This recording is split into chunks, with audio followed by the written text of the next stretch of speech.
Donc merci à la ville de Chamalières pour ce lieu assez incroyable et complètement adapté pour notre festival. Le département du Puy-de-Dôme qui nous aide aussi depuis le début. La librairie des volcans, je vous parlerai d'un livre dans quelques minutes. La ville de Clermont-Ferrand également, Clermont-Auvergne Métropole, voilà, c'est nos partenaires sur cet événement. Voilà, je crois que c'est tout. On va maintenant pouvoir passer parce que vous êtes là pour ça, à la présentation du conférencier de ce soir. Et je vais être très simple parce qu'en fait, le titre de notre conférencier, c'est quand même assez incroyable. Ce soir, on reçoit Philippe Perrin, qui est astronaute à l'Agence spatiale européenne. Il va vous donner une conférence, il va vous expliquer ce qu'il a, voilà, son expérience. Et à la fin de la conférence, c'est un peu notre habitude aussi, on prendra quelques questions, mais nous, ce qu'on aime bien, c'est que les échanges se fassent dehors. Donc, il y aura une séance de dédicace par la librairie des volcans du livre, qui est plus derrière moi, mais qui, voilà, vous en parlerez certainement, Philippe, dans un instant, qui s'appelle En apesanteur. Voilà, donc grâce au volcan, vous pourrez le retrouver aussi à la sortie. Un immense merci, Philippe Perrin, d'avoir accepté notre invitation. On est très fiers de vous recevoir et on a hâte de vous écouter. Voilà. Merci. On va passer un moment chaleureux ensemble, comme ça vous irez beaucoup à la buvette, et un moment d'émotion, c'est ce que je voudrais, c'est ce que j'ai essayé de faire dans ce livre. La plupart de vous ne me connaissent pas, c'est tout à fait normal. J'ai pas hanté trop les réseaux et j'ai volé il y a quelques années, en 2002. J'ai l'habitude de dire il fallait construire une maison pour Thomas, il fallait des gens pour construire la Station spatiale internationale. Et c'est une aventure que j'ai eu la chance de vivre et que je vais vous raconter à travers notamment les sorties extravéhiculaires et le sentiment d'être soi-même un petit vaisseau en orbite autour de la Terre. Est-ce que vous voyez bien sur la droite? Je me suis mis là, vous arrivez à voir l'écran? Alors on va commencer. L'espace, c'est le lieu des sciences, c'est le lieu des mystères. Ça a été au départ un lieu féerique, inconnu, et puis ça a été très vite, souvenez-vous, Newton, le lieu des sciences parfaites, les objets qui avaient effectivement ces mouvements parfaits qui ont permis de mettre quelques équations sur la physique. Et très vite, l'homme a eu envie d'y aller, donc ça a été le lieu de l'exploration, d'abord Spoutnik, et puis Gagarine, et puis bien d'autres. Le premier français, Jean-Loup Chrétien, on lui rend hommage. Et puis, les choses vont très vite. On est passé de l'exploration lunaire. On parlait de l'observatoire du Midi. Les photos qui ont servi de carte aux astronautes de la NASA pour aller sur la Lune avaient été prises depuis l'observatoire du Midi, parce qu'il y avait une tradition dans cet observatoire de connaissance de la Lune, et on était les meilleurs à ce moment-là dans le monde pour faire la cartographie qui a servi à Neil Armstrong à trouver le bon cratère alors que sa centrale à inertie avait dérivé de plusieurs kilomètres. J'ai eu la chance de rencontrer Neil Armstrong et c'est un être absolument extraordinaire, mais ce temps est révolu, et l'exploration est révolue, elle va peut-être repartir, on aura des questions à la fin, vous me poserez des questions sur ce qui va se passer, Mars ou pas Mars, la Lune, pas la Lune, Elon Musk et tout ça, mais c'est vrai qu'on est passé dans une marchandisation du monde, le ciel nocturne est pollué par les satellites d'Elon Musk, et on pourra en parler aussi, mais c'est vrai que le temps avance, et alors que comme toujours, on met des navires marchands quelque part, eh bien on y met aussi des militaires pour les protéger, et l'espace est en train de se militariser. Alors j'ai eu la chance de faire partie de la fin de l'exploration, en tout cas de la construction de la station spatiale, et c'est ce qu'on va voir ensemble ce soir. Alors, comment on devient astronaute? Il y a beaucoup qui sont venus déjà à la librairie des volcans et qui avaient les yeux pleins d'étoiles et qui avaient envie de faire ce métier. J'ai eu la chance de conseiller Thomas Pesquet, qui est venu me voir un jour en me disant comment on fait pour devenir astronaute. Je lui ai dit, écoute, qu'est-ce que tu as fait? Il n'avait pas volé. Je lui ai dit, essaye de voler, ce serait pas mal. J'ai eu la chance de conseiller Sophie Adno, qui est venue me voir, alors qu'elle était à Supaéro, moi en entraînement aux États-Unis. Elle a très gentiment dédicacé mon ouvrage. Et j'ai eu la chance de conseiller également Arnaud Prost, qui sera derrière Sophie, qui est un type épatant, que vous apprendrez à connaître. Donc j'ai l'habitude de répondre aux rêves, et j'ai l'habitude de dire aux plus jeunes, ne bridez pas vos rêves. La vie s'occupera de les brider pour vous, mais vous-même, ayez de l'ambition pour vous-même. Après, après il se passe des choses. Mais si vous voulez, moi, mon parcours, ça a été d'être un petit garçon au Maroc, qui est venu ensuite en France. Au Maroc, à l'époque des missions Apollo, il n'y avait pas de télé, j'ai pas pu voir l'alunissage. Et puis, je suis arrivé dans un petit village de Provence, j'ai grandi, avec l'idée qu'un jour, je serais astronaute. Et j'ai eu cette vision, à l'âge de 15 ans, de me voir rentrer dans une navette spatiale. La navette n'existait pas, aucun Français n'avait volé dans l'espace. Et c'est très marrant parce que je le voyais sur une image et une musique. C'était la musique de Supertramp. Dreamer, Nothing But a Dreamer. Et quand je me suis retrouvé dans l'espace, je me suis dit, tiens, tu as oublié tes rêves d'enfant et tu as oublié de prendre la musique. Eh bien, vous n'allez pas me croire, mais mon commandant de bord avait un CD de Supertramp. Voilà. Je vous le livre tel quel parce que c'est vrai et ma foi... Alors, jeune polytechnicien, je suis rentré dans l'armée de l'air, j'ai passé mes brevets de pilote de chasse et puis j'ai été dans l'escadre de Saint-Exupéry. J'ai eu la chance d'être ambassadeur de la Fondation Saint-Exupéry, de défendre son œuvre et le personnage. Et je pense qu'il faut aujourd'hui relire Saint-Exupéry. Je vous encourage notamment à relire Un pilote de guerre. C'est une actualité brûlante et c'est un recul nécessaire qui l'amène sur les choses qui se passent. Et donc, avec ma volonté d'être astronaute, il fallait que je devienne pilote de chasse et pilote d'essai. Et je me suis retrouvé sur Mirage F1 et j'ai fait la guerre du Golfe. Est-ce que c'était une bonne guerre à faire? Aujourd'hui, je ne le crois pas. Mais en tout cas, j'ai fait 26 missions de combat et j'ai risqué ma vie pour la France parce que j'aime la France plus que tout. À la fin de cette épopée de pilote de chasse, l'Union soviétique s'est effondrée sur elle-même et j'ai eu la chance d'être le premier militaire occidental à me poser sur la base aérienne libérée polonaise de Varsovie. Et les Polonais avaient insisté pour que ce soit un Français qui vienne pour la première fois, le premier occidental, le premier avion de chasse. Les Polonais avaient insisté pour que ce soit un Français. Ils voulaient même apprendre le français, et nous on voulait leur vendre des Mirage 2000. Et puis est arrivé George W. Bush dans un discours fameux. Le son est monté brutalement, et c'est pas moi, c'est le son, donc je ne sais pas si c'est mieux, mais moi je continue comme j'ai commencé. Et donc, c'est pas trop fort pour vous? Non, parce que j'ai beaucoup d'écho. Et je me suis retrouvé donc en Pologne, et George W. Bush est arrivé et a dit aux Polonais, mais nous vous donnons le droit de devenir européen, et ça voulait dire, nous vous donnons le droit d'acheter des F-16, et ça a été la fin d'une coopération, et les Polonais n'ont pas appris le français, mais l'anglais. Voilà, ça a été un beau moment de ma vie, là vous me voyez en vol, enfin dans une place arrière de MiG-29. Et puis, à force d'y croire, ben, le rêve est arrivé, c'est-à-dire qu'un jour j'ai été sélectionné, j'ai fait une sélection, c'était pour le projet Hermès à l'époque, et je me suis retrouvé à dessiner un patch pour ma mission, une mission que je devais donc faire sur une navette spatiale pour laquelle je me suis entraîné près de 6 ans à Houston aux États-Unis, une mission pour laquelle j'ai voulu un patch très particulier à l'image du Petit Prince, pour parler aux plus jeunes et dire que là-haut, ben, en fait je pensais à vous, et je pensais au Petit Prince et à la culture française. C'est incroyable comme le Petit Prince est connu dans le monde entier, notamment aux États-Unis. Plus je parle et plus le son est fort. Est-ce que c'est pour vous réveiller? Je ne sais pas. On continue comme ça au niveau du son? Ça me paraît très fort. C'est fort, non? C'est un peu trop fort. Est-ce qu'on peut baisser, s'il vous plaît? Est-ce que quelqu'un est en contrôle? Alors, merci. Et le premier entraînement, je l'ai fait à la Cité des Étoiles, donc autour de Moscou. J'ai pas volé avec les Russes, j'ai volé avec les Américains. Mais la première expérience, ça a été de me retrouver dans la Russie post-soviétique. On était en 91. Le mur, enfin l'éclatement venait juste de se passer. C'était l'époque d'Helsinki. Et je suis arrivé dans un pays complètement déconstruit et qui avait encore sa grandeur spatiale et qui nous a entraînés. Et là, vous voyez donc un entraînement à la pesanteur. Alors la pesanteur, qu'est-ce que c'est?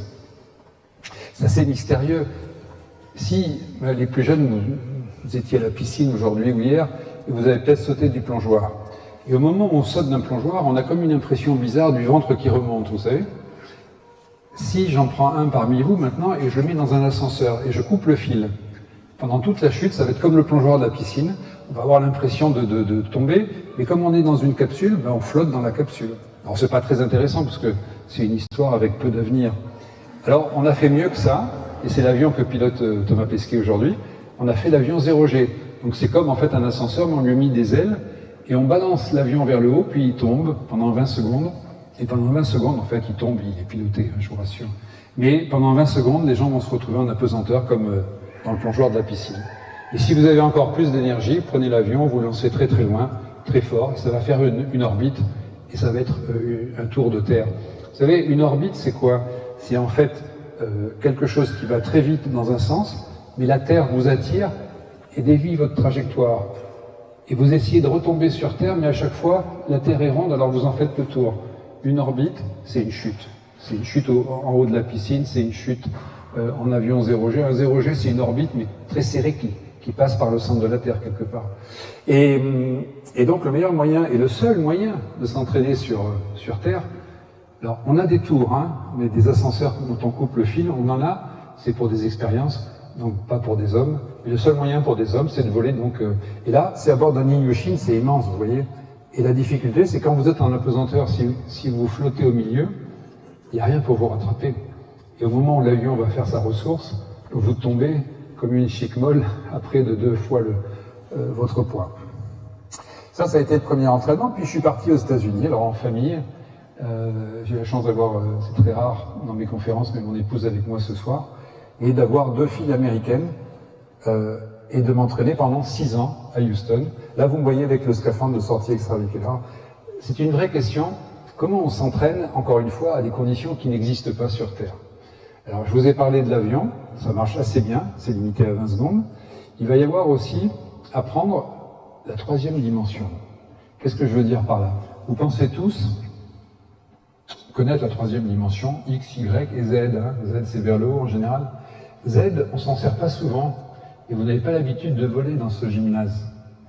Dans l'espace, on pousse sur ses pieds, on vole dans le gymnase. Ça donne une autre perspective sur la vie. J'en prends un ou une parmi vous, et je vous accroche maintenant les pieds tout en haut. Imaginez que vous ayez à dessiner la pièce. Alors là, maintenant, je vous donne tous un papier, un crayon, vous dessinez la pièce. C'est facile, hein, vous la dessinez comme elle est là, plate. Enfin, monte un peu, mais on fera tout plat. Et puis, vous pouvez dessiner l'orateur, votre place, la place du copain, etc. Mais si je vous mets les pieds en haut et vous regardez la pièce, comment vous la dessinez? Dans quel sens? On ne sait pas dessiner en 3 dimensions. En fait, on ne sait pas vivre en 3 dimensions.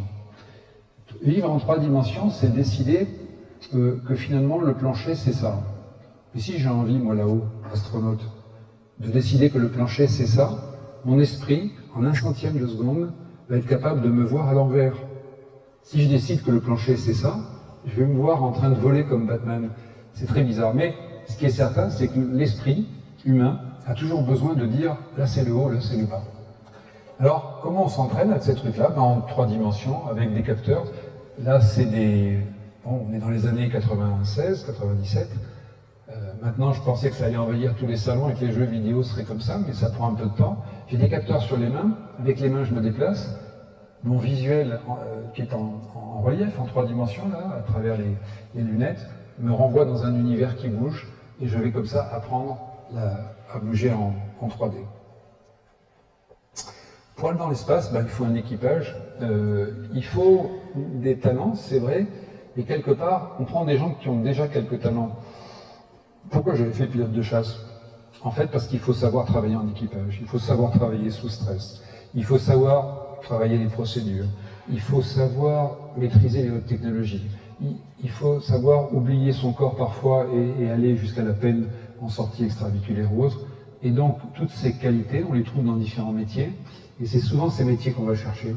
Notamment, à l'époque, je dirais, de l'étoffe des héros, qui était l'époque de l'exploration, où on prenait beaucoup de pilotes de chasse.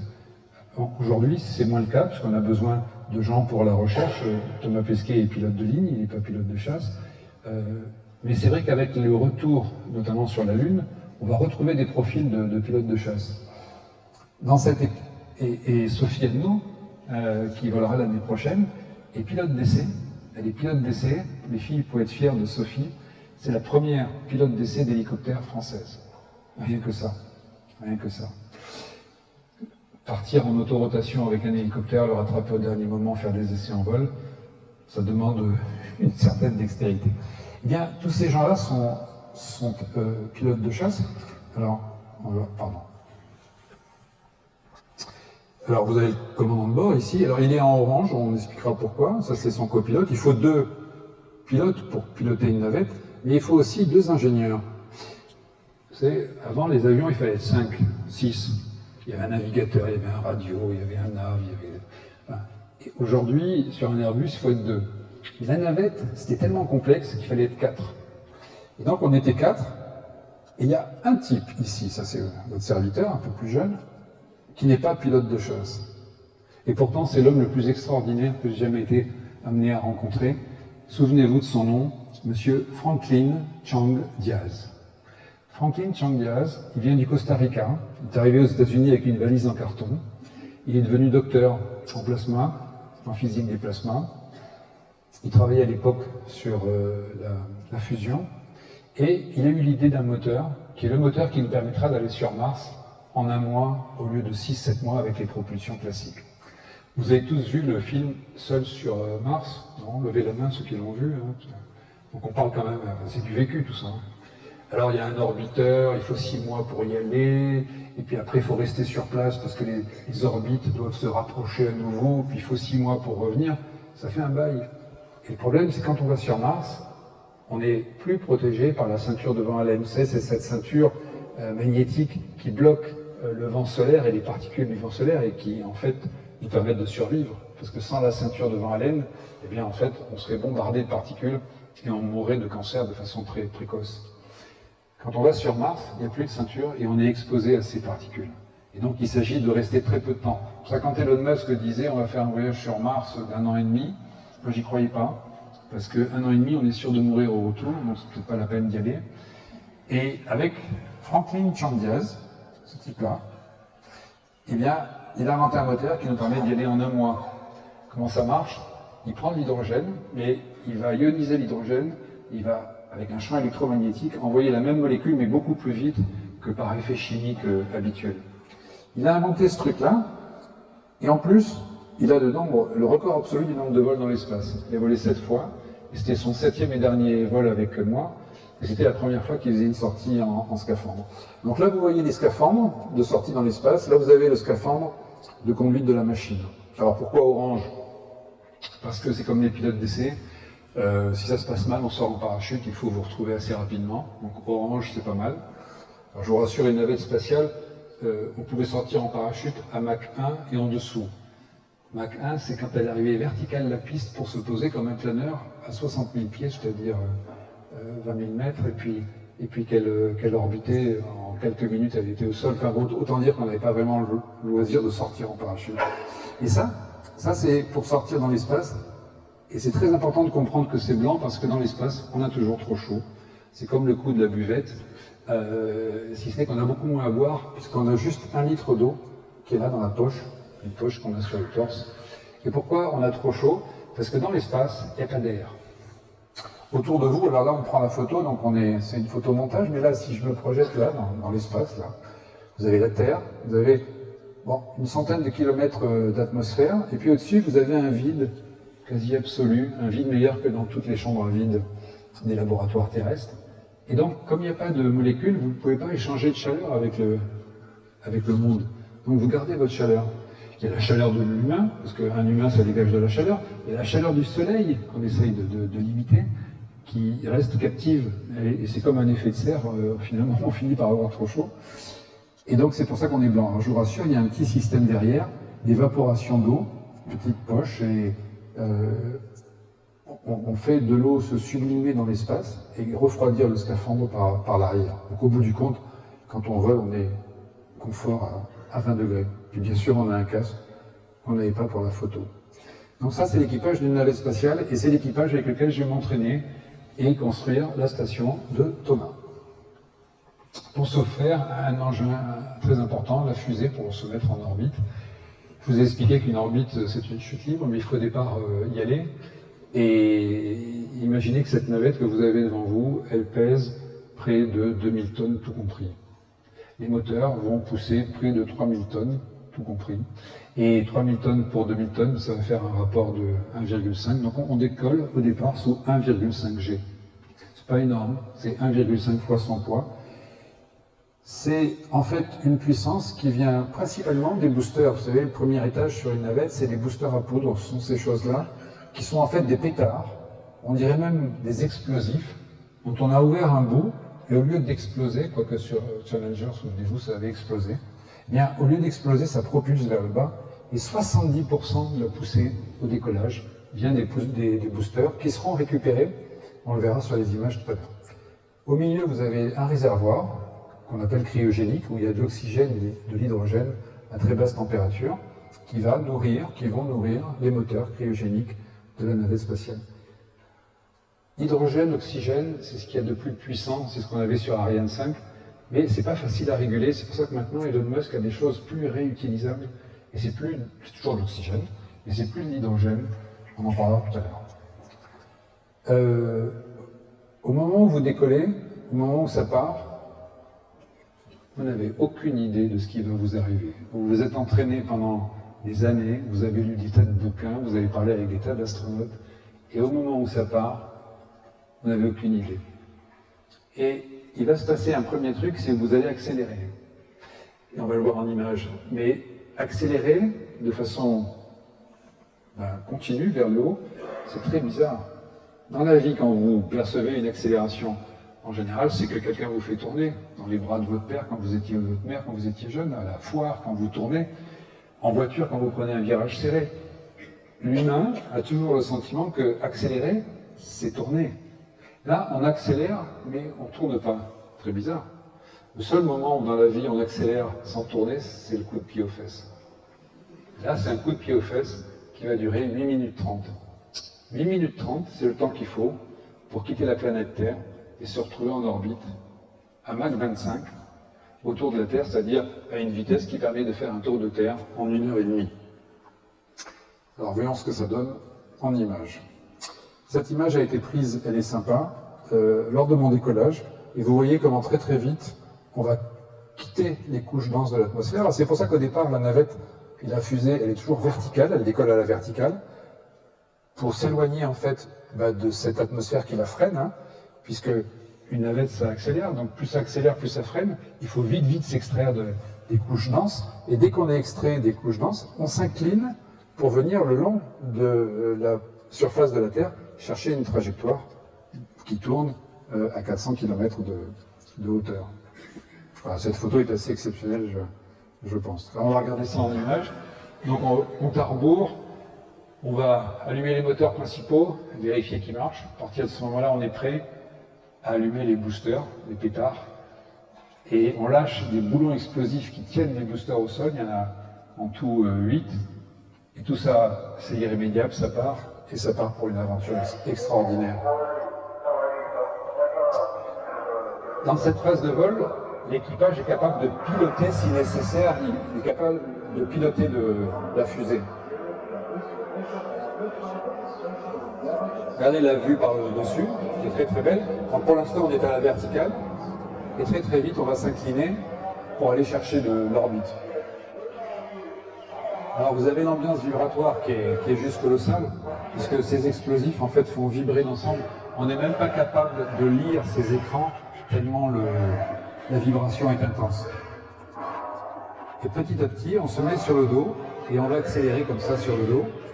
On passe des vitesses incroyables, on va passer à Mach 5. À Mach 5, au bout de 2 minutes de vol, Mach 5, 2 minutes, on va se séparer des boosters qui vont alors exploser pour partir. Michel Tonini m'avait prévenu, si tu penses que tout explose, t'inquiète pas, c'est juste les boosters qui s'en vont. Ils vont s'éteindre et ils vont être récupérés par des parachutes. En fait, la navette était un engin complètement réutilisable, comme l'est aujourd'hui Starship. Et on arrive ensuite en orbite. En orbite, la Terre est étrangement ronde. Je passe beaucoup de temps à expliquer ça dans mon livre et dans mes conférences, parce que vous n'allez pas me croire, mais on vit tous comme si la Terre était plate. Alors, je sais que parmi vous, il y a quelques platistes, on ne va pas les dénoncer. Mais c'est vrai, regardez.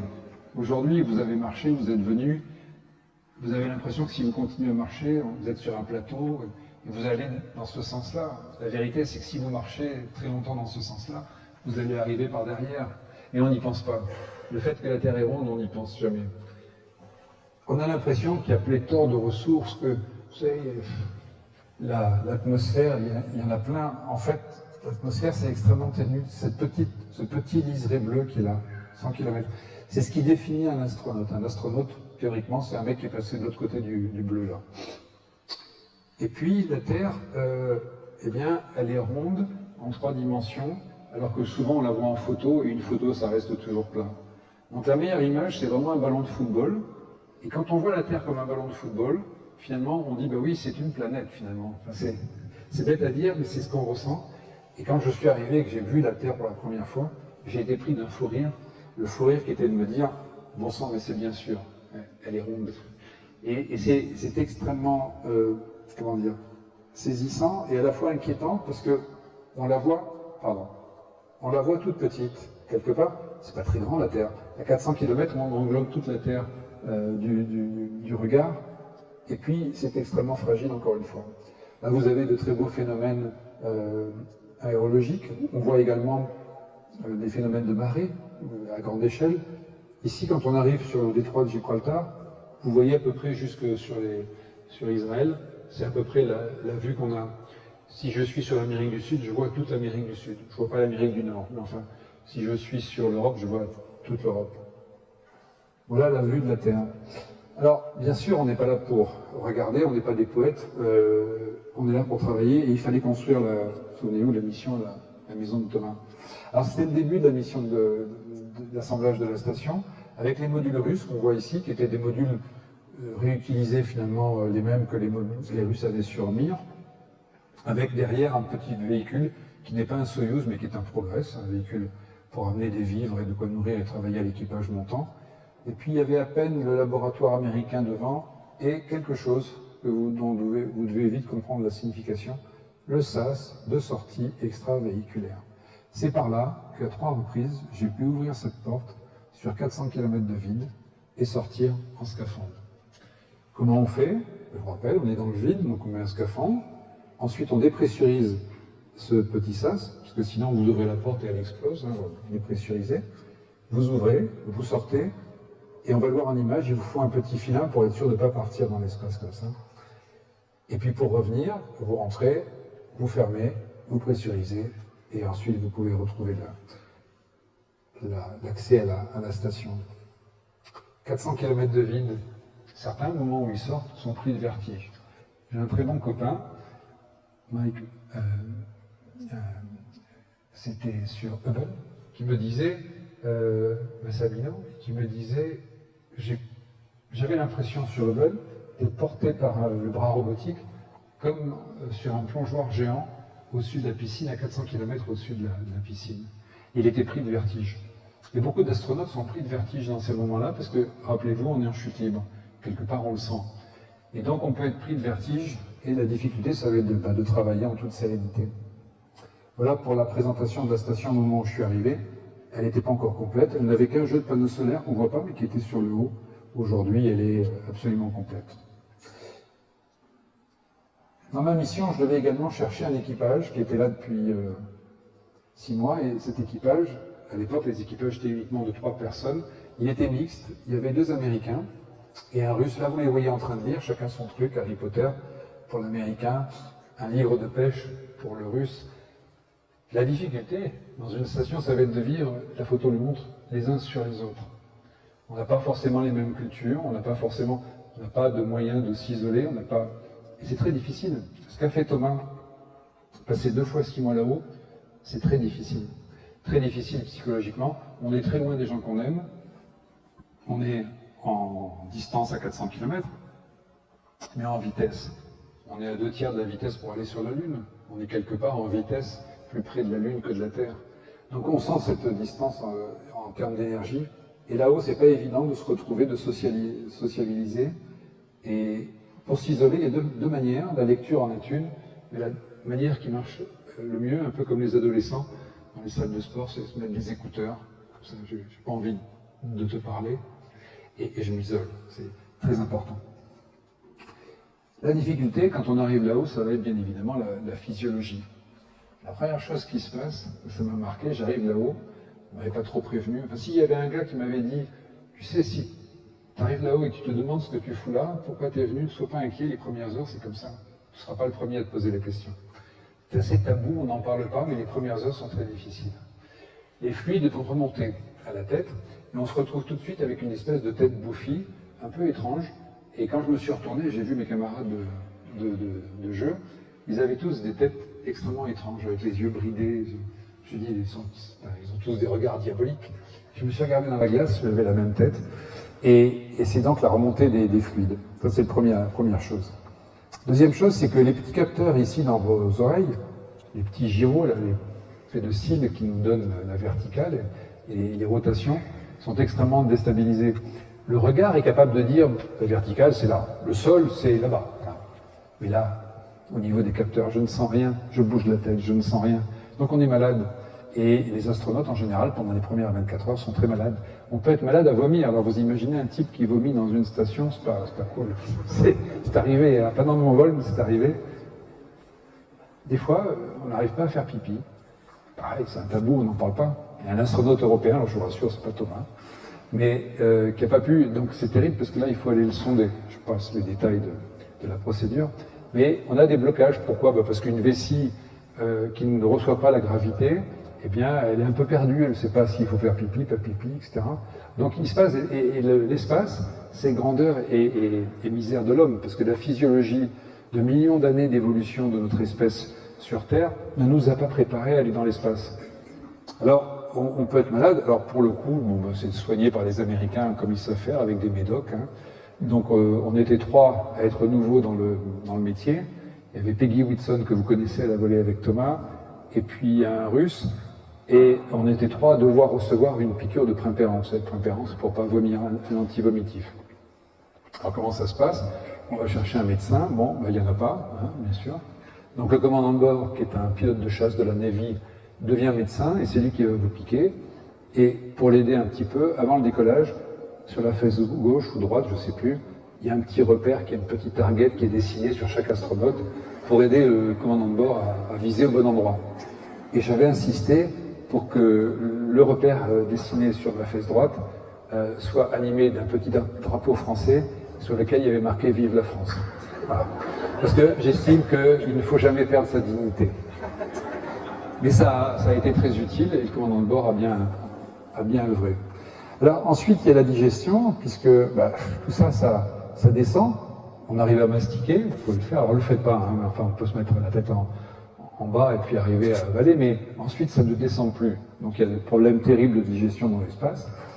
Et puis, il y a un problème, c'est que cette remontée des fluides va au cerveau, et au niveau du cerveau, il y a comme une hyperpression crânienne qu'on peut comparer, certains médecins l'ont comparé à des accidents de trauma crânien qui font qu'on va perdre une partie de ses capacités. Et c'est ce que les Américains appellent space stupidity. Alors c'est là aussi un tabou, les Russes ont le même dénominatif, mais les gens perdent leurs moyens dans l'espace. C'est une des raisons pour lesquelles on les entraîne pendant des années et des années. Et chacun, on est tous très inégaux face à cette... Alors certains vont rester, on mesure le QI pendant des vols de 6 mois, certains vont rester affectés pendant près de 6 mois. J'étais très étonné de la vivacité de Thomas parce qu'il avait réussi très vite à faire des conférences et à être tout à fait à l'aise. Et donc on voit que c'est différent d'un organisme à l'autre. Voilà pour ce qui est de la physiologie. Et après il y a la psychologie. Vous voyez cette poubelle qui est là, elle tient avec un velcro, elle est fermée, elle ne risque rien. Je la prends, je mets quelque chose à l'intérieur et je la remets en place par le velcro, mais dans l'autre sens, la tête en bas. Je ne sais pas pourquoi, ça m'amuse. Et il y a le Russe qui est là depuis 6 mois qui me dit « Philippe, la poubelle, dans ce sens ». Parce que là aussi, des millions d'années d'évolution font qu'on n'aime pas être les uns sur les autres. On n'aime pas avoir la tête d'un type qui arrive par le haut, qui vous surprend. Essayez ce soir, par exemple, de regarder un visage, la tête en bas.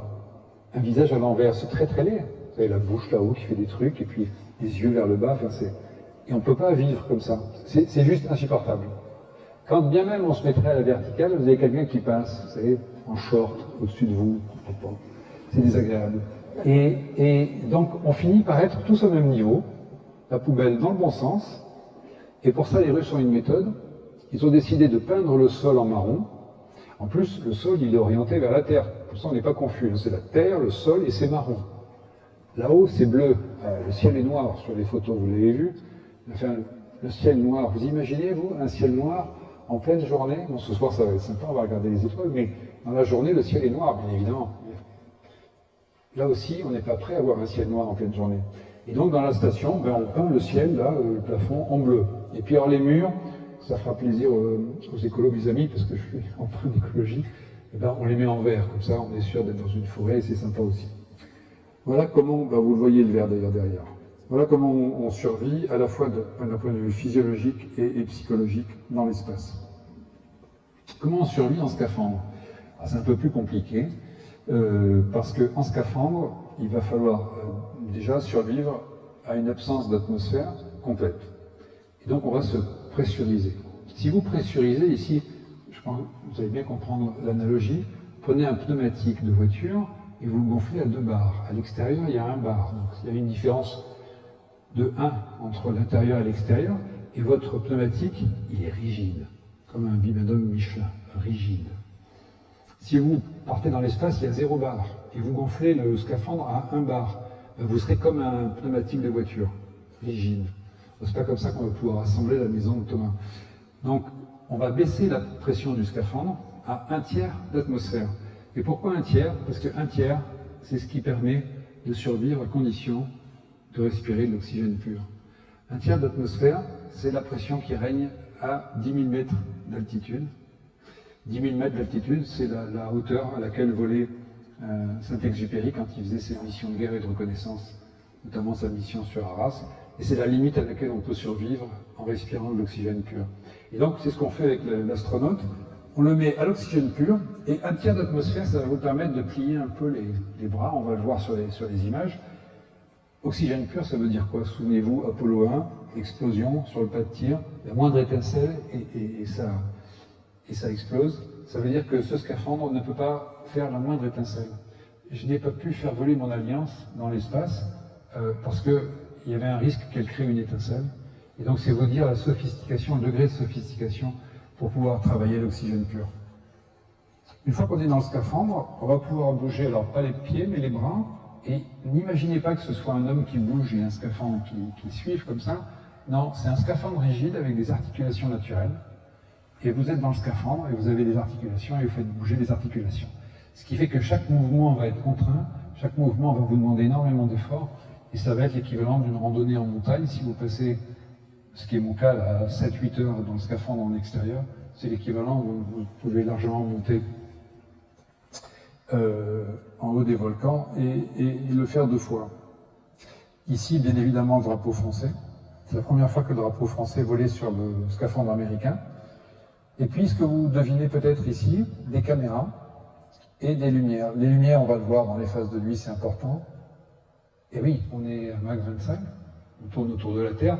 45 minutes, on est côté soleil, ce qui est le cas sur la photo. 45 minutes dans le côté nuit. Et là, non seulement le ciel est noir, mais tout est noir. La Terre aussi. Et puis, les caméras vont être renvoyées en temps réel à Houston. C'est extraordinaire comme technologie. On a en temps réel un signal audio, vidéo qui est renvoyé sur des satellites qu'on appelle par géostationnaire, et qui vont renvoyer le signal. Et tout ça est sur NASA Channel. Et ma pauvre femme était avec la femme de Franklin devant NASA Channel en train de regarder mes exploits en temps réel, filmés depuis ma caméra de classe. Sur le scaphandre, on peut parler aussi des gants, parce que comme tout est rigide, les gants sont rigides. Et c'est très difficile, il va falloir donc plier quelque chose de très rigide, et il faut imaginer que les gants sont bardés de métal. Et par exemple, au bout de 3-4 mois d'entraînement, j'avais commencé à perdre la présence du pouce. J'arrivais à bouger mon pouce, mais il était rigide. Je le sentais comme une... En fait, je le sentais plus. Je le sentais comme un bout de bois. C'est simplement que le fer, les lames de fer du gant avaient fini par pincer le nerf qui alimente le pouce, et je pouvais bouger mon pouce, mais je ne le sentais plus. Alors je suis allé voir les anciens des missions, les spécialistes, les grands spécialistes des sorties extravéhiculaires, notamment des missions Hubble, et je leur ai dit voilà ce qui m'arrive. Et le mec me dit j'ai eu la même chose. J'ai perdu mon pouce pendant l'entraînement. J'ai volé comme ça marche très bien, et puis le pouce est revenu 6 mois après le vol. J'ai dit non, mais pas une autre solution. Je suis allé voir le médecin, et comme un joueur de boxe, là, comme un boxeur, on m'a mis des petits pansements, et on a réussi à sauver le nerf. Et puis devant, ici, là, vous avez la trousse à outils, tout ce qui va vous servir pour travailler dans l'espace. Avec une petite checklist, souvenez-vous, on a perdu Space Stupidity, on a perdu le sens de ce qui se passe, donc on a une petite checklist pour se souvenir des choses à faire. L'environnement est très particulier puisque dans la phase de jour, et c'est ce qui me permet de vous ramener ces photos magnifiques, eh bien, l'éclairage est très vif. On a tous les UV, vous savez que l'atmosphère a plusieurs vertus. Je vous ai expliqué, on est protégé par le bouclier de 20 LED, mais on est protégé aussi par l'atmosphère. L'atmosphère arrête les micrométéorites, mais elle arrête aussi les ultraviolets. S'il n'y avait pas d'atmosphère, en fait, on serait mort. Toute vie serait tuée par les ultraviolets. Et bien dans l'espace, ces ultraviolets sont là. C'est pour ça qu'on a des casques qui les filtrent, et ça donne ces éclairages extrêmement forts. Ça donne aussi des températures très fortes. Vous allez me dire, il n'y a pas d'air, donc il n'y a pas de température au sens de l'agitation. Mais en fait, si, il y a une température. Si je pose mon doigt là sur une surface qui est au soleil, eh bien je vais avoir plus 120 degrés. Si je mets mon doigt dans une surface qui est à l'ombre, là quelque part, je vais avoir moins 150 degrés. Et la beauté, ça va être de travailler à 20 degrés tranquille dans ce monde-là. La difficulté, ça va être la nuit, parce que la nuit, il y a un premier effet, c'est un effet physiologique. Vous êtes venu, il faisait jour, là il fait nuit, vous allez repartir, il fera nuit. Vous êtes arrivé, le plein de la voiture, bon, vous ne l'avez pas trop regardé. Enfin, il était bas, et vous allez partir, allumer le contact, il fait nuit. Le plein de la voiture est bas, c'est inquiétant. Il y a quelque chose qui vient de la mémoire ancestrale, là, à l'époque où on vivait dans les grottes, je ne sais quoi, et la nuit, tout est plus difficile. Bouger, c'est plus difficile. Se repérer, bon, pour des raisons évidentes. Franklin s'est perdu à plusieurs reprises de nuit. Mais la nuit, on est moins vaillant. Et puis dès que le soleil pointait le bout de son nez au-dessus de l'horizon, d'un coup, je retrouvais ma vigueur. Et on alterne comme ça 45 minutes d'inquiétude, 45 minutes de vigueur. C'est très, très bizarre. La nuit, c'est pas un stade de foot, hein. On n'est pas éclairé, parce qu'on n'a pas d'énergie, très peu, les panneaux solaires stockent très peu d'énergie. Donc on a juste des petites batteries et des lumières de casque que vous voyez ici.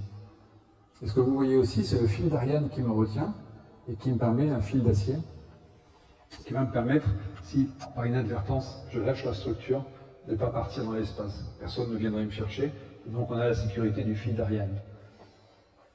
Ce fil d'Ariane, il n'est pas toujours tendu, et des fois, il prend des formes exotiques au-dessus du scaphandre. Il vient parfois vous encarapassonner, et puis on a des petits ciseaux. Le cas échéant, on est capable de couper le câble. Il le faudrait, ça ne m'est pas arrivé. De jour, tout est très beau. La Terre est extrêmement belle. Je ne peux pas vous dire mieux. La lumière est très forte. Et donc on a le sentiment d'une Terre presque vivante. La lumière est associée à la vie, je pense, dans l'imaginaire, mais elle est en fait la vie, on le sait.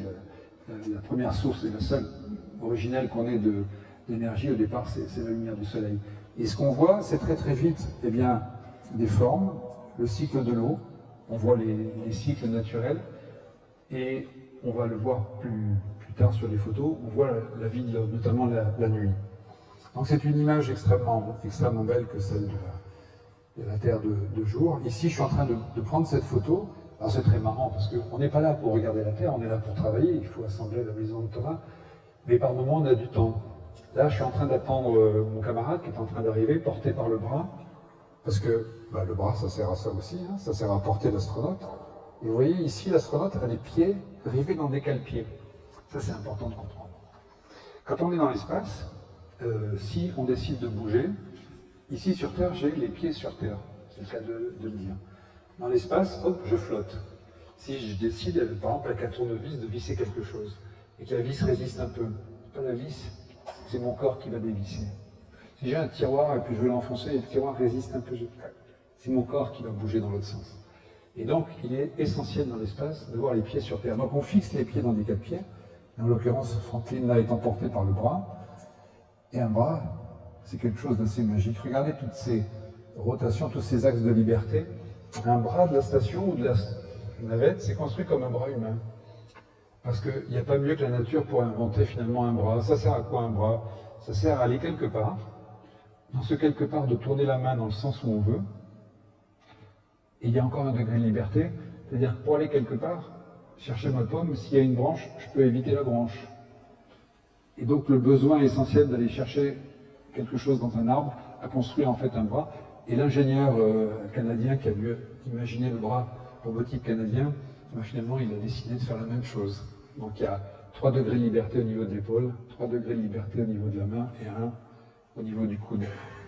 Voilà, ça permet à Franklin d'arriver, et comme je l'attends, je suis en fait dans cette phase-là, en haut de la station, les pieds vers le haut, la tête vers le bas, comme Batman en regardant Gotham City, avec un sentiment très heureux de voir le monde passer sous mes pieds. Voilà Franklin qui arrive, on voit bien donc lui, il a le drapeau américain, il a 2 bandes rouges, ça veut dire qu'il est leader de la palanquée, on va dire, du groupe. Et puis vous voyez, comme il est texan ici, il a un flingue, alors c'est pas un flingue, je vous rassure, c'est une visseuse, visseuse des visseuses.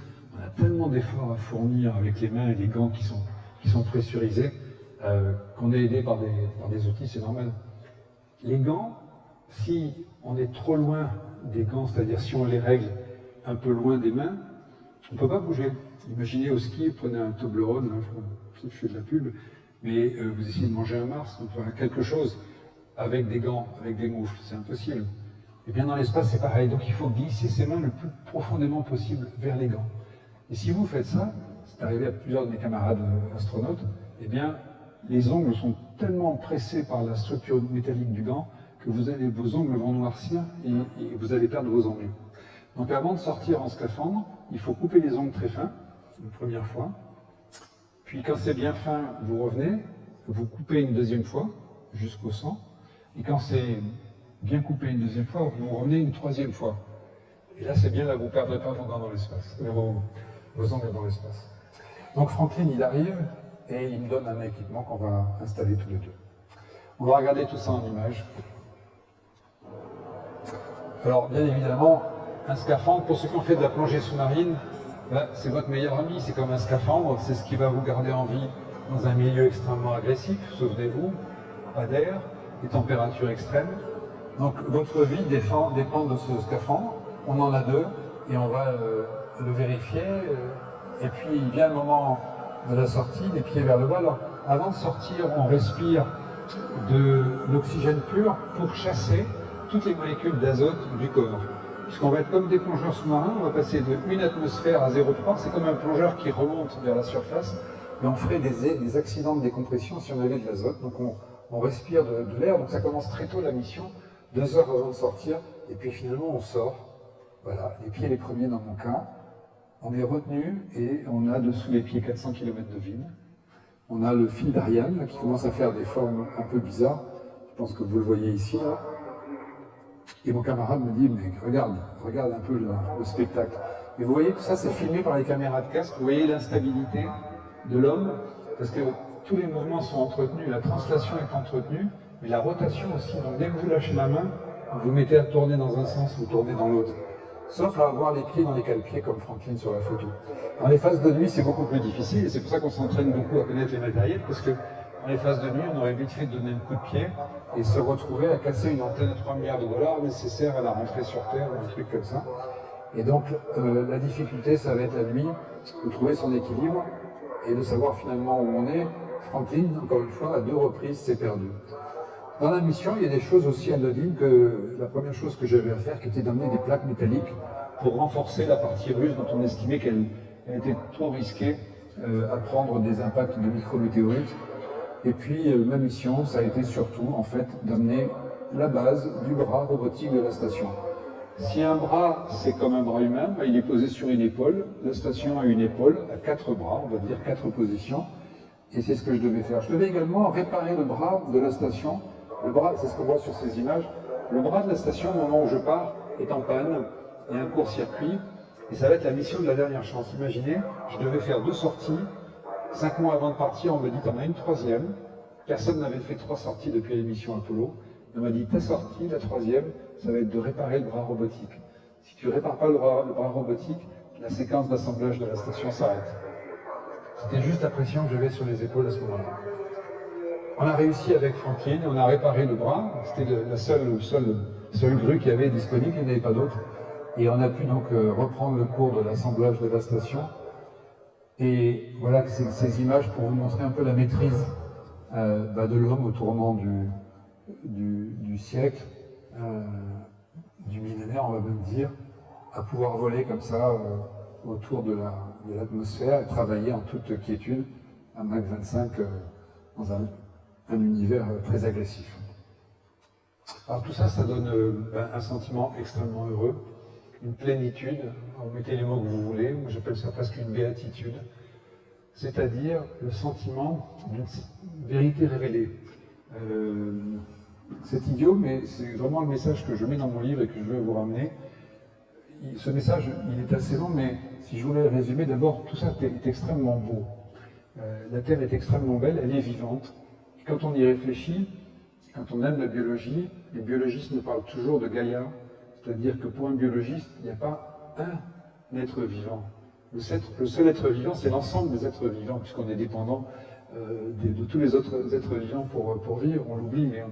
Et donc, si on regarde bien, si on pense bien, le seul être, de la même façon qu'on est rempli, nous, de micro-organismes, eh bien, la Terre est remplie de micro-organismes que sont les hommes et les femmes, et le seul être vivant qui existe, c'est la Terre.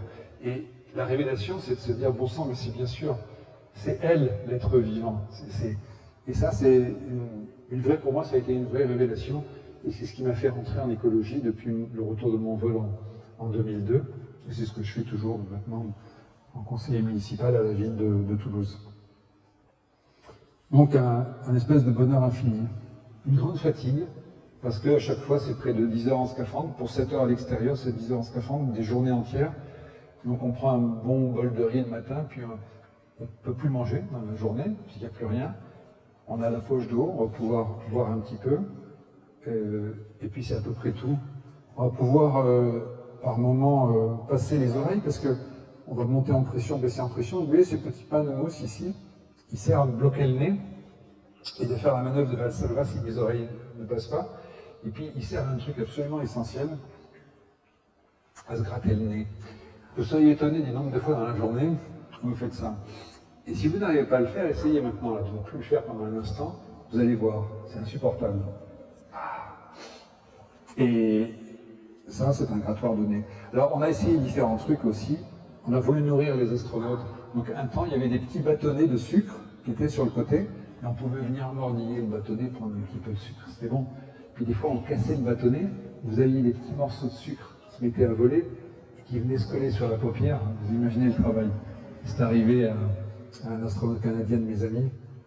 Voilà, donc beaucoup de fatigue, bien évidemment, beaucoup d'hypoglycémie, encore une fois, puisqu'on ne peut pas manger. On peut boire, mais on ne peut pas manger. Et c'est sorti, terminé, il y en avait 3, le travail était fait, je devais encore donc documenter un peu, notamment la Terre. On devait se poser assez rapidement en Floride, mais il faisait très mauvais en Floride, ma femme m'attendait, et donc on a tourné autour de la Terre pendant 3 jours, et finalement on s'est posé en Californie, où personne ne nous attendait. Et j'ai ramené quelques photos de la Terre, donc je vous livre un petit quiz. Ça, ce sont des aurores, alors, pas boréales pour le coup, australes. C'est moi qui les ai prises en photo. Et écoutez, j'étais comme là, c'était la nuit. Je regardais les étoiles, il y avait Franklin à côté. Et à un moment, Franklin me dit « Retourne-toi ». Je lui dis « Qu'est-ce qu'il y a? Une bête féroce ?» Il me dit « Non, regarde ». Et je me retourne et je vois ça. Je n'étais pas près du tout, en fait. Je n'avais pas imaginé une seconde. Souvenez-vous, l'atmosphère terrestre, hein, c'est ça. Les 100 km, ils sont là. Et ça, c'est bien au-delà. C'est le vent solaire qui est arrivé, protégé encore une fois par le bouclier magnétique. Il trouve quand même 2 entrées, une au nord et une au sud, et ça nous donne ces grands drapés absolument magnifiques, bien au-dessus de l'atmosphère. Une photo que je vous ai ramenée, c'est peut-être mieux de la regarder en film. Je vais vous présenter un film qui est le best-of, le montage des meilleures photos d'aurore boréale et australe ramenées par les astronautes de la station, sous une forme un peu accélérée, si on peut le lancer. J'ai rajouté une musique que vous allez reconnaître. Alors, regardez, là, encore une fois, la beauté de cette Terre. Et imaginez que ce soit un être vivant. Ce phénomène-là, c'est un des phénomènes de protection du vivant. Hein, c'est un effet quelque part du bouclier magnétique. Et on va voir la vie.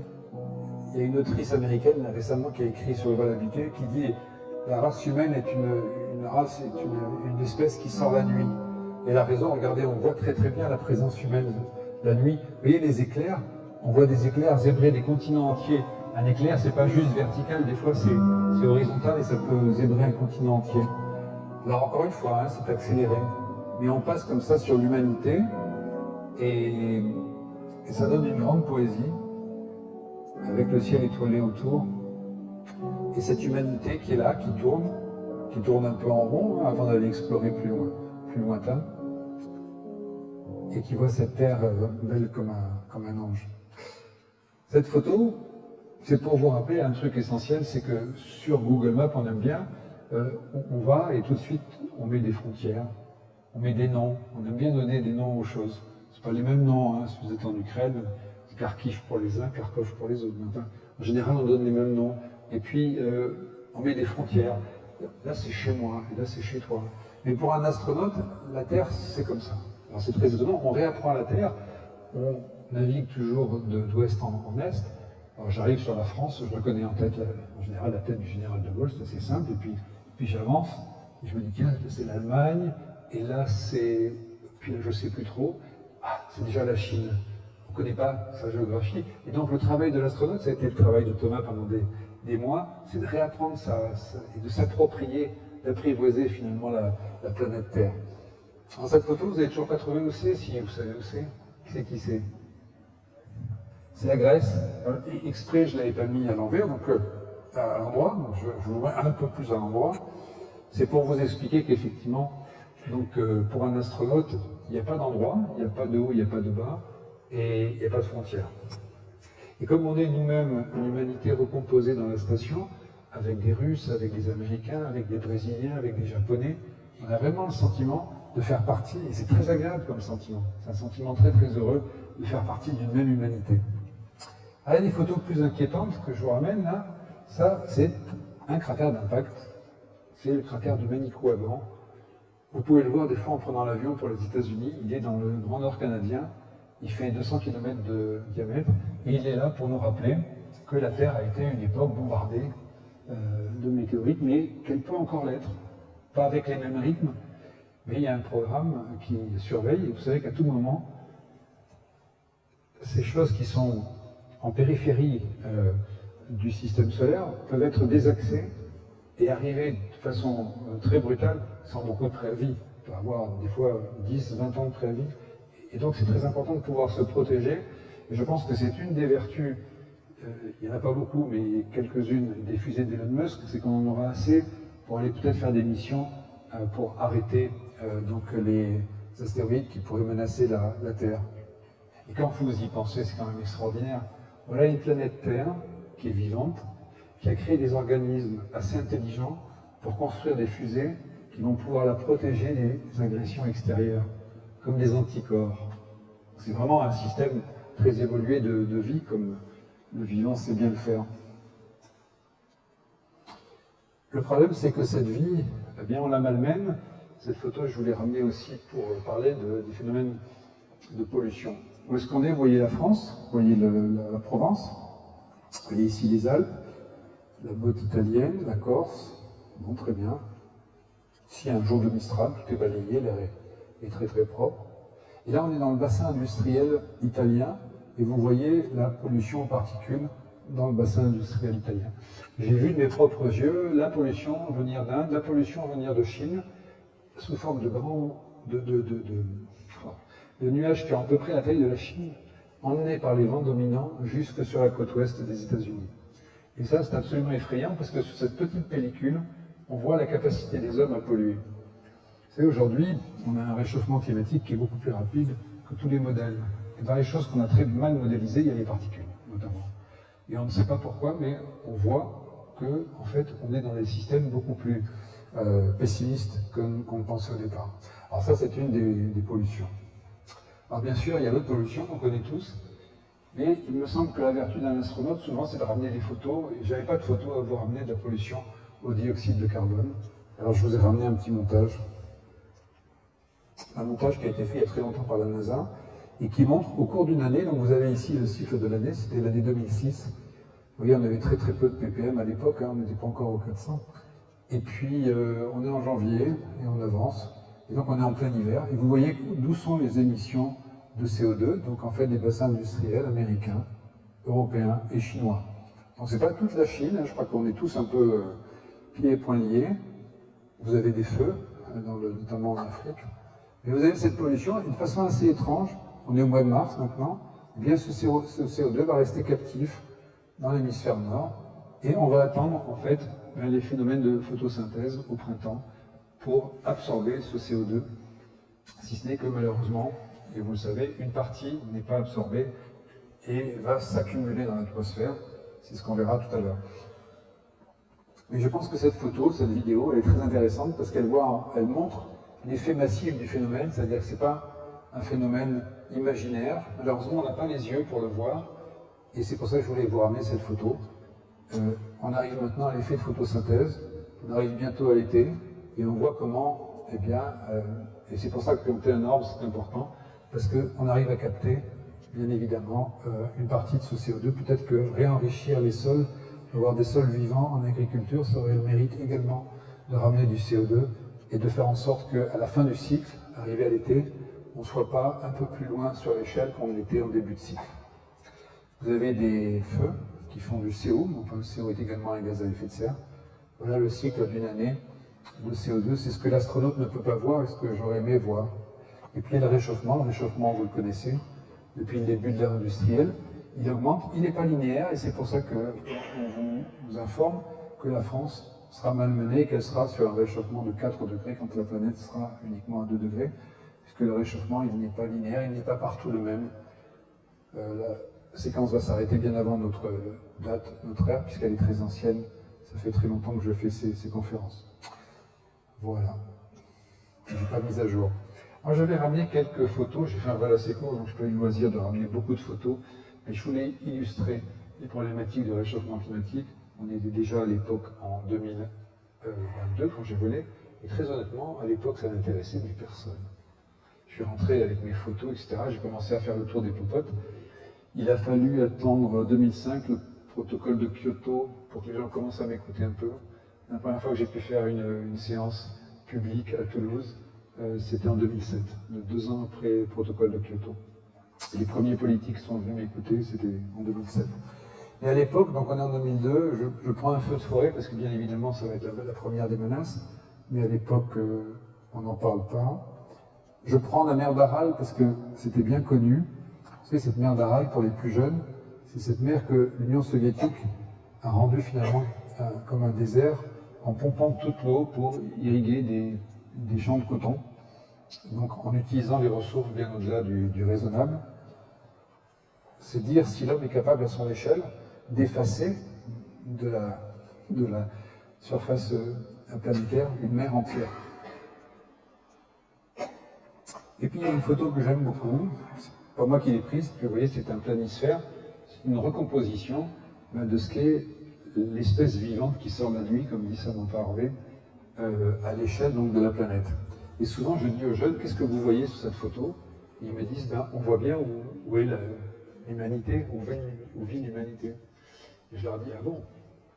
Et en Afrique, je crois qu'il y a 1,5 milliard d'individus, vous les voyez? Eh bien non, parce que cette photo, bien évidemment, c'est pas où sont les gens, c'est où sont les gens riches que nous sommes. Et donc ceux qui, quelque part, ont à payer le prix de l'adaptation aux énergies, à la vie sans énergie fossile. On n'a pas demandé à ces gens-là qui, pour l'instant, n'éclairent pas le ciel la nuit, parce que éclairer le ciel la nuit, c'est pas très intéressant finalement, mais c'est ce que font très bien les gens qui sont embryants sur la photo. J'ai eu la chance, l'honneur de faire voler pour la première fois le Petit Prince dans l'espace, et donc je vous ai ramené aussi une photo du Petit Prince. Le Petit Prince, quand on y pense, sur sa planète, il était un peu écolo parce que la planète, elle manque un peu d'air, elle manque un peu d'eau, les plantes n'y sont pas très nombreuses. Et j'étais très fier de ramener ce symbole, et encore une fois, de la pensée française à travers le monde. Il est temps de fermer cette aventure. En partant, j'ai pris quelques photos de la station, et puis je vous livre maintenant la vidéo de la rentrée. La rentrée, donc on rentre comme un planeur. La navette est un planeur à ce moment-là, n'a plus de moteur. On déorbite d'un côté de la Terre, et on va rentrer sous un angle extrêmement pentu de 20 degrés avec beaucoup d'énergie. Et cette énergie, elle va se transformer donc en plasma, puisque c'est l'atmosphère principalement qui va récupérer cette énergie, un peu aussi les tuiles de la navette spatiale. Et on va tomber en fait comme une pierre. Il va falloir au dernier moment redresser le nez pour avoir une pente un peu plus comparable à celle d'un avion. Et on sort le train d'atterrissage au tout dernier moment à 300 pieds avec des explosifs. Et vous savez quoi? Les pneumatiques de la navette, et vous le savez tous, c'était des Michelin. Cocorico. Et c'est pas, je le dis pas parce que je suis là, je le dis à toutes mes conférences. Voilà. Et dans cette phase-là, moi je ne suis pas dans le cockpit, je suis en train de m'occuper comme une nounou de l'équipage descendant, puisqu'on ramenait 3 astronautes, 3 cosmonautes, et vous avez un parachute, puisqu'on est à 2 fois la vitesse d'un avion de ligne, et c'est beaucoup d'énergie, donc on se pose avec un parachute. Comme personne m'attendait, il fallait bien prendre l'avion pour aller à Houston, où ma femme m'a retrouvé, et je remercie mon épouse d'avoir filmé cette scène, de mes filles qui courent dans mes bras, parce qu'il n'y avait aucun journaliste pour la mission. À l'époque, les ministres de tutelle ne voulaient pas qu'on parle du vol évité, donc j'ai eu interdiction d'avoir aucun journaliste, de ramener aucune image. Et c'est une des raisons pour laquelle vous n'avez vu aucune image sur mon vol. C'était pas à l'époque, comment dire, politiquement correct, je ne sais pas. Et donc je vous ai filmé cette image de fin, c'est moi qui l'ai faite avec une caméra éloignée, pour vous montrer un peu la maîtrise de l'homme au tournant du millénaire et pour vous adresser un petit au revoir. Voilà, vous avez été extrêmement attentifs et je vous en remercie. On a encore un peu de temps peut-être pour des questions, je ne sais pas. Voilà, merci à vous.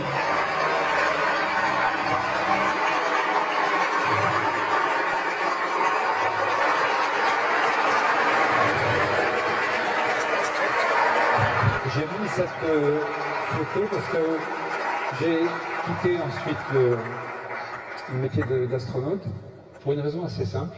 J'avais volé sur du matériel américain, j'étais très fier, mais je me disais que le but c'est aussi d'avoir du matériel européen, et donc j'ai voulu revenir en Europe pour créer en fait les conditions du vol habité européen. Ça ne s'est pas fait, mais je suis quand même rentré dans la grande société Airbus où j'ai été pilote d'essai pendant 17 ans, et j'ai mis au point le 380, la 400M, le 350, etc.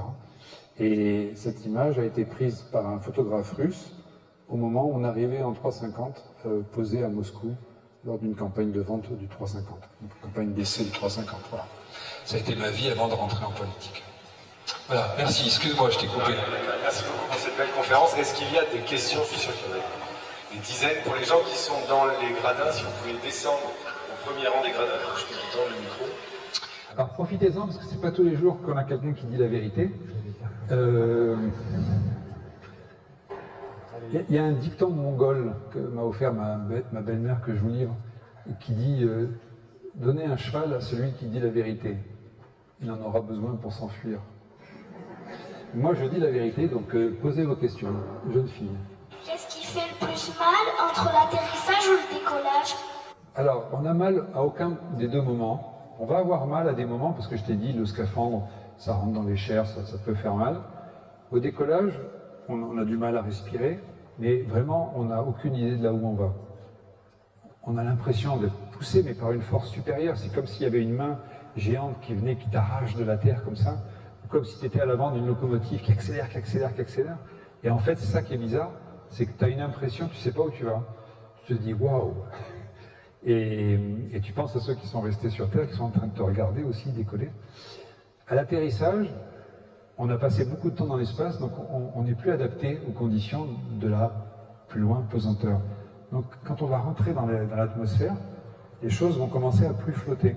Alors moi j'avais une cuillère et je jouais avec, je la laissais, puis elle flottait. Puis au bout d'un moment elle descendait, tout doucement, puis de plus en plus vite, je la remontais. Et petit à petit la pesanteur se réinstalle. Et là à un moment donné je me sens lourd. Je dis à mon commandant de bord, il y a combien de G? Il me dit 0,2. Ouf! Parce que comme on n'est plus habitué, et on a un pantalon anti-G, comme les pilotes de chasse, et on va devoir faire des efforts pour survivre, alors qu'on va être à un G, un G5, tu vois. Voilà. Une autre question. Est-ce qu'il y a beaucoup de bruit dans la station? Énormément. Parce qu'il n'y a pas de pesanteur, donc l'air chaud ne va pas monter. Donc il n'y aura pas en fait de diffusion naturelle de l'air. Si j'étais pas avec des ventilateurs, en fait on met des ventilateurs partout, des conduits d'aération. Si j'avais pas ces conduits, que je sois dans l'espace, au bout d'un moment je pourrais mourir étouffé par mon propre dioxyde, parce que je serais dans une bulle de CO2 et je finirais par plus avoir assez d'air frais. Donc ce qu'on fait, c'est qu'on brasse l'air en permanence, il y a des ventilateurs, et il y a plus de 70 décibels, enfin c'est un bruit effrayant. Et c'est jamais le monde du silence. Moi qui ai beaucoup aimé les émissions du commandant Cousteau, même en scaphandre, le scaphandre fait du bruit. Et puis alors quand il fait pas trop de bruit, et vous êtes dans l'espace et vous vous dites « Waouh, c'est génial !» Là vous avez les Américains qui parlent. J'ai fait la guerre du Golfe, j'ai 26 missions de combat à mon actif, et c'était pareil, nous on disait rien, les Américains ils parlent tout le temps. Alors j'ai une idée là-dessus, c'est que ça en fait ça les rassure. Et ils parlent, c'est beaucoup de protocoles, beaucoup de parlotte. Et donc dans l'espace, on n'est jamais tranquille en fait. Ça parle tout le temps. Merci beaucoup pour votre conférence. J'ai une question pour l'après-vol. Oui. Quand on lit les biographies des différents astronautes, souvent, en particulier sur les missions Apollo, il y avait une suite des vols qui étaient un peu compliqués sur le plan psychologique, parce qu'on a peut-être l'impression qu'on a atteint, en tout cas on est passé par une phase extraordinaire de la vie. Est-ce que pour vous ça a été le cas, le retour après le vol, de se dire j'ai atteint quelque chose que je ne reverrai peut-être pas? Est-ce que c'est difficile à vivre? C'est une question essentielle, c'est la question. J'ai eu la chance d'avoir des anciens qui m'ont bien coaché. Notamment, je m'étais entraîné en Russie avec la famille Agnuret. Jean-Pierre et Claudie m'avaient vraiment aidé. Quand je suis arrivé sur Terre, d'ailleurs, Claudie était ministre à l'époque et elle m'appelle, on me dit tiens, t'as un ministre qui t'appelle. Je décroche, c'est Claudie qui me dit comment tu vas. Je dis oh, je vais très bien. J'ai fait une belle mission, puis surtout je suis en vie, donc je suis content. Elle me dit fais attention, ça va pas durer. Il y a un baby blues, un space blues, parce qu'effectivement, on a été à l'avant d'une machine formidable, on a été à l'avant d'une pyramide humaine de milliers de personnes qui vous propulsent là-haut. Tout le monde a fait tout pour vous, votre famille, vos enfants, les gens. Vous êtes sous le feu des médias. Et moi, je me suis préparé à ça. Donc, en fait, j'ai fait plusieurs choses. D'abord, j'ai refusé les médias. C'était volontaire. Aujourd'hui, les gens me le reprochent. Ils me disent, mais pourquoi tu as fait ça? Et je dis, parce que j'ai voulu me protéger. J'ai voulu protéger mes enfants. J'ai pas voulu rentrer dans le star system. Bon, en plus, on en parlait moins à l'époque, mais ça a été volontaire. Je l'explique dans mon livre très souvent parce que j'ai refusé plein d'interviews, etc. Parce que à chaque fois que les gens m'interrogeaient, on me posait les mauvaises questions. Il y avait toujours une réponse qui était donnée en même temps que la question. Et moi, je voulais en fait le temps long. Et c'est pour ça que j'ai écrit un livre. Dans le livre, je peux dire les choses plus. Et puis, ce qui était essentiel pour moi, c'était probablement de ne pas rester sur un vol ou deux vols ou de revoler, mais c'était de passer à autre chose. Parce qu'en fait, le vol habité, c'est une drogue dure. Et si vous restez avec l'idée de revoler, regardez Thomas, il a volé, il a revolé, et il commence à être un peu âgé, peut-être qu'il ne revolera plus. Et comment on gère ça? Il y a Sophie qui va arriver, et puis derrière Arnaud. Et donc si on investit tout, il n'a pas d'enfant, il a tout misé dans le vol, comment on rebondit? Moi je vais vous dire, c'est ma famille. Hein. Aujourd'hui, ce qui me fait tenir, c'est ma femme, mes enfants, c'est tout. Et comme tout le monde, quel que soit le métier que vous puissiez faire, rien n'est plus fort que les amis, la famille, et puis c'est tout. Là. Et donc je me suis reconstruit comme ça, et je me suis donné aussi ce challenge de repartir dans l'industrie, chez Airbus, comme pilote d'essai. On ne m'y attendait pas, donc il y avait un vrai travail de réintégration dans une équipe, de développement de matériel. Et quand j'ai eu fait le tour des problématiques d'Airbus, je me suis dit, bah, tu vas rentrer en politique pour refaire encore un défi. Je crois que c'est, je ne sais plus quel écrivain qui disait qu'un marcheur qui arrive en haut d'une montagne, hein, vous avez plein d'exemples ici, il n'a de cesse que de vouloir redescendre pour remonter à nouveau. On ne peut pas rester en haut d'une montagne, c'est pas possible. Mais les astronautes le vivent plus ou moins bien. Voilà.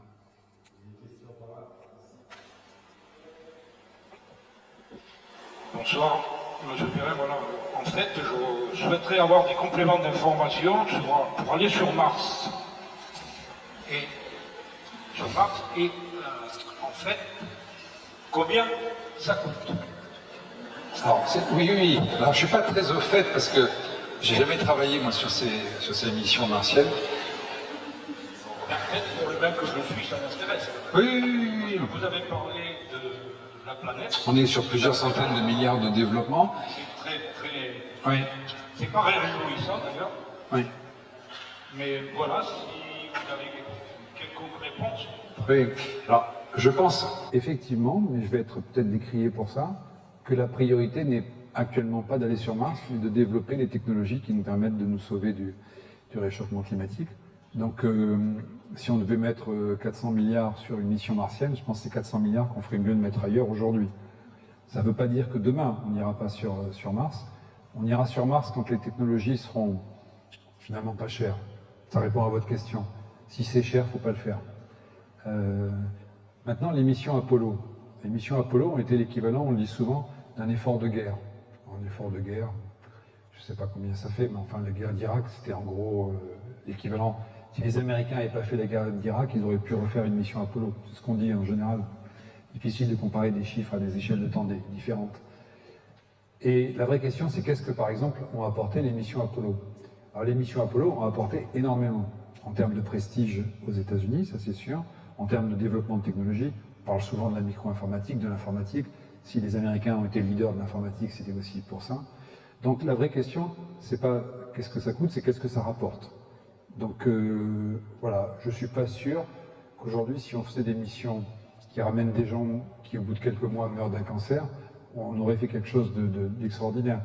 Quant à l'idée d'aller vivre sur Mars, de terraformer Mars, ça me paraît complètement fou. Ça permet un peu de parler d'Elon Musk. Hein. Elon Musk, c'est terrible parce que c'est quelqu'un qui est absolument, en termes techniques, génial. Enfin, ce qu'il a fait, il faut le reconnaître, c'est saisissant, il est brillant. Que ce soit la Falcon 9, la Starship, à chaque fois il surprend, à chaque fois il va plus loin. Et il ne dépense pas tellement d'argent finalement. Mais la vraie question, c'est pourquoi? Les constellations là, qui nous inondent le ciel de nuit, c'est pour avoir du haut débit que nous donne déjà le géostationnaire. Alors, le géostationnaire, il y a 300 millisecondes de retard. 300 millisecondes de retard, je ne peux pas regarder une vidéo en temps réel sur mon téléphone quand je suis à la campagne. Et alors? Et alors? Il est là le problème, parce que 300 millisecondes, en fait, c'est juste si je fais une vidéoconf que ça va me gêner. C'est juste à ce moment-là. Ou des jeux. Alors, les gens jouent aux jeux, donc à travers la planète, il faut des Starlink qui nous passent au-dessus, qui risquent Vous savez qu'il y a un problème avec ces satellites, puisqu'ils menacent la couche d'ozone, puisqu'ils rentrent régulièrement. Ce sont des satellites qui restent 5 ans en orbite, 4-5 ans, et à chaque fois que cet aluminium rentre dans l'atmosphère, il s'oxyde, il crée de l'alumine, de l'oxyde d'aluminium, et l'alumine est l'un des catalyseurs de la réaction de destruction de la couche d'ozone. Alors, les physiciens et les chimistes le savent, mais on le redécouvre à peine maintenant. Donc la vraie question, c'est plus qu'est-ce que ça rapporte. Voilà. Donc en l'occurrence, je pense que les constellations, notamment Starlink, c'est fait pour faire la guerre, c'est fait pour les jeux vidéo et pour les visios. Je pense que ça sert à rien. Et ça détruit une minerai qui est dilapidée à chaque fois dans l'atmosphère et qui est brûlée avec le risque de la couche d'ozone. Ça sert à rien. Aller sur Mars, c'est une bonne question. Il faut y aller quand ça coûtera pas trop cher, qu'on aura les technologies. Ce qui est intéressant dans le spatial, c'est que le spatial motive énormément les jeunes ingénieurs. Moi, je le vois toujours. Les gens qui sont attirés, j'en ai eu beaucoup à la librairie cet après-midi, les jeunes qui sont attirés par le spatial, en fait, ils sont attirés par les sciences. Et c'était un bon vecteur, parce que derrière, peut-être qu'ils feront pas des fusées, peut-être qu'ils feront des voitures hybrides, des panneaux solaires, mais on les a amenés vers la beauté des sciences. Et je pense que c'est ça qui est important avec le spatial, c'est de garder un spatial qui puisse nous inspirer. Et à chaque fois que c'est pas le cas, si vous prenez le vol commercial, là, les Miss qui sont allés voler avec leur mise en pli, tout ça, ça coûtait très cher, ça a pollué. C'est quoi le but? Il n'y a pas eu de science, il n'y a pas eu... Et ça, c'est très embêtant. Parce qu'à chaque fois qu'on me donne ces exemples d'un spatial qui n'a pas vocation au bien commun ou à créer du mieux, eh bien finalement on détruit l'image du spatial. Et donc je pense qu'il faudra repartir dans l'exploration. La nouvelle génération qui est là a droit à son aventure d'exploration. Elle a le droit d'avoir un jour le même sentiment qu'on a eu, même si je ne l'ai pas vécu en direct, mais je l'ai eu à travers les images d'un homme qui a posé pour la première fois les pieds sur la Lune. C'est saisissant, ça vous change une vie. Ma vie a été changée par cette aventure, même si je ne l'ai pas vue en direct. Et j'espère que la vie des plus jeunes sera changée par une aventure martienne. Mais ce faisant, vous avez raison, faire très attention à la façon dont on gère nos budgets. Et J'espère que j'ai répondu à votre question. On va prendre la dernière question avant la discussion autour de la cuvette et de la dédicace ici. Bonsoir Philippe. Ce soir, je voulais vous poser une question sur la peur et l'angoisse. Vous n'en avez pas beaucoup parlé. Et étant donné que votre vol a eu lieu moins d'un an avant l'accident de Columbia, je voulais savoir si cet accident avait eu lieu avant votre vol. Est-ce que vous auriez ressenti la peur et l'angoisse autrement, ou bien ce risque était prévu déjà dans votre tête depuis le début? Alors, ma vie, ça a été une vie de gestion de la peur et de l'angoisse. Pilote de chasse. Dans mon livre, le premier chapitre, c'est la perte de mon meilleur ami. J'arrive à l'école de l'air et il meurt dans un accident de Fuga Magister. Je suis obligé de parler de ça parce que ça va être ma vie entière. Ma vie, ça va être d'affronter le risque et de vivre avec, c'est-à-dire avec ma femme, mes enfants, et de faire en sorte que tout le monde vive bien, alors que tous les jours qui passent, je pars en vol et je me mets dans des conditions périlleuses. Donc ça a été mon mode de fonctionnement. Maintenant, quand on fait ça, on essaye de le faire sans risque. C'est-à-dire que ma vie, ça a été de juguler les risques, de les prévenir. Et c'est vrai que quand j'étais à la NASA, j'ai vu arriver le risque et j'ai vu arriver l'accident de Columbia. Comme quand j'étais chez Airbus, j'ai vu arriver l'accident de Rio. J'ai pas pu l'éviter. Mais comment ça se passe avec Columbia? Je suis à l'entraînement avec Franklin, et Franklin avait été sur l'équipage de Challenger. Vous vous souvenez de Challenger? Au dernier moment, ils avaient permuté les équipages. Et Franklin avait eu la vie sauve parce qu'ils avaient changé les équipages. Et Franklin, quelques mois avant mon vol dans l'espace, m'a dit « Philippe, je suis inquiet. » Je dis « Toi, Franklin, t'es inquiet? Qu'est-ce que je devrais dire ?» Et je dis « Pourquoi t'es inquiet ?» Il me dit « Je vois arriver les prémices de l'accident de Challenger. » Vous savez, la sécurité, c'est toujours pareil. On en fait beaucoup, puis après on relâche un petit peu. C'est pareil dans le nucléaire. J'ai travaillé avec les gens du nucléaire récemment. C'est les mêmes problématiques. On relâche un peu la garde. Les feux de forêt, on n'entretient plus les forêts, puis on relâche un peu, puis il y a un feu, ah mince, alors ça. Et donc, on a vu arriver l'accident. Sur le vol de Michel Tonini, il y a eu plusieurs problèmes. Il y a eu des fuites d'hydrogène dans la tuyère, il y a eu plusieurs calculateurs en panne. Il amenait à l'époque Chandra, il a failli se retrouver à se poser en Afrique avec une navette au max landing weight, enfin très très lourde. Je ne sais même pas s'ils ont été capables de le faire. On était passé à deux doigts, pareil, de la catastrophe. Et donc, on a vu arriver l'accident. Donc, je l'ai vu. Et le jour où il y a eu l'accident, c'était terrible parce que dans cet équipage, je n'avais que des amis. En fait, j'avais demandé à être sur cette mission. Parce que je connaissais très bien le commandant de bord, le copie, etc. L'astronaute israélien qui était un ami, Ilan Ramon. Et donc, j'avais demandé à être sur cette mission. Quand ça s'est passé, autant vous dire que pour moi, ça a été un cataclysme. Puis j'étais déjà parti. Donc ça n'a rien changé, et je peux vous dire qu'aux essais en vol, je rends hommage aux équipages des essais en vol, il y a autant de risques que dans l'espace. Voilà. Donc pour résumer, je ne suis pas mécontent d'être parti à la retraite. Voilà. En politique, il y a des risques, c'est pas pareil, ça fait pas mal. Un grand merci. N'est-ce pas, monsieur le maire? Merci d'être venu.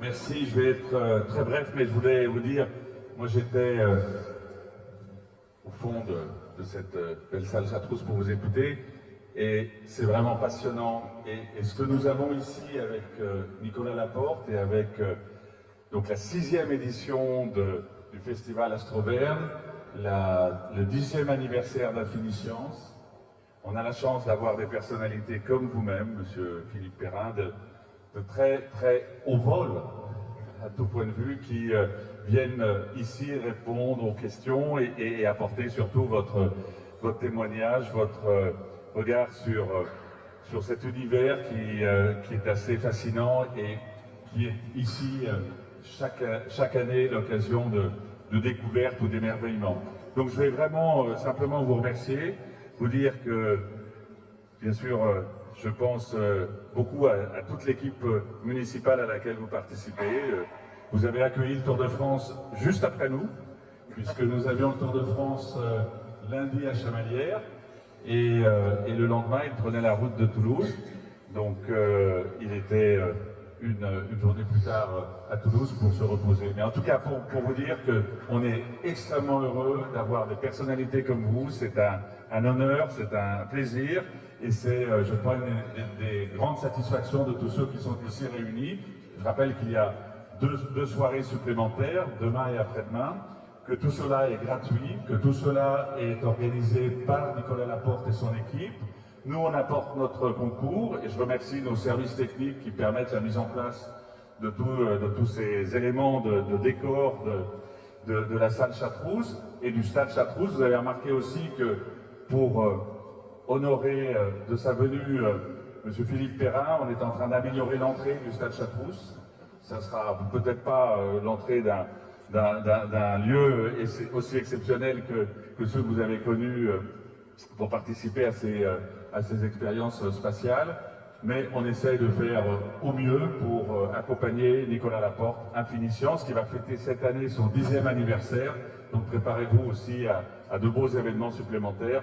Et encore une fois, belle réussite à ce festival Astro Auvergne, 6e édition, et que cela continue et nous emmène dans les étoiles. Merci à vous. Merci, monsieur le maire, et merci pour la jeunesse.